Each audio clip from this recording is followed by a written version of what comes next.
സ്വാധീനിക്കാൻ യാക്കോബായ സഭ നടത്തിയ ശ്രമം വിവാദമാകുന്നു. ആരെങ്കിലും വഴി മന്ത്രിസഭാ ഉപസമിതിയിലെ അംഗങ്ങളെ സ്വാധീനിക്കാൻ ശ്രമിക്കണമെന്ന യാക്കോബായ വിഭാഗത്തിന്റെ കാതോലിക്ക തോമസ് പ്രഥമൻ ബാവയുടെ കത്താണ് വിവാദമാകുന്നത്. യാക്കോബായ സഭയുടെ മെത്രാൻമാർക്കാണ് ഇക്കാര്യം അറിയിച്ച് ബാവ കത്തയച്ചത്. Kolenchery saint Peter and saint Paul പള്ളിയുമായി ബന്ധപ്പെട്ട് യാക്കോബായ ഓർത്തഡോക്സ് തർക്കം പരിഹരിക്കുന്നതിനാണ് സർക്കാർ മന്ത്രിസഭാ ഉപസമിതിയെ നിയോഗിച്ചത്. KM Mani, Thiruvanchoor Radhakrishnan, doctor MK Muniyar എന്നിവരായിരുന്നു ഉപസമിതിയിലുണ്ടായിരുന്നത്. മന്ത്രിസഭാ ഉപസമിതി നിരവധി തവണ ഇരുവിഭാഗവുമായി ചർച്ച നടത്തിയെങ്കിലും പ്രശ്നപരിഹാരത്തിന് വഴി തെളിഞ്ഞിരുന്നില്ല. ഇതിനിടെയാണ് മന്ത്രിമാരെ ഏതെങ്കിലും വഴിയിലൂടെ സ്വാധീനിക്കാൻ ശ്രമിക്കണമെന്നാവശ്യപ്പെട്ട് യാക്കോബായ വിഭാഗത്തിന്റെ കാതോലിക്ക തോമസ് പ്രഥമൻ ബാബ യാക്കോബായ സഭയിലെ മെത്രാൻമാർക്കും മെത്രാപ്പോലീത്തമാർക്കും കത്തയക്കുന്നത്.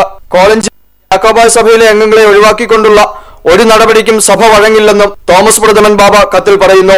യാക്കോബായ സഭയുടെ ആസ്ഥാനമായ പുത്തൻകുരിശ് പാത്രിയർക്ക സെന്ററിൽ നിന്ന് ഈ മാസം 5-ാം തീയതിയാണ് കാതോലിക്ക ബാബയുടെ ലെറ്റർ ഹെഡിലുള്ള കത്ത് അയച്ചിരിക്കുന്നത്. റിപ്പോർട്ടർ, കൊച്ചി.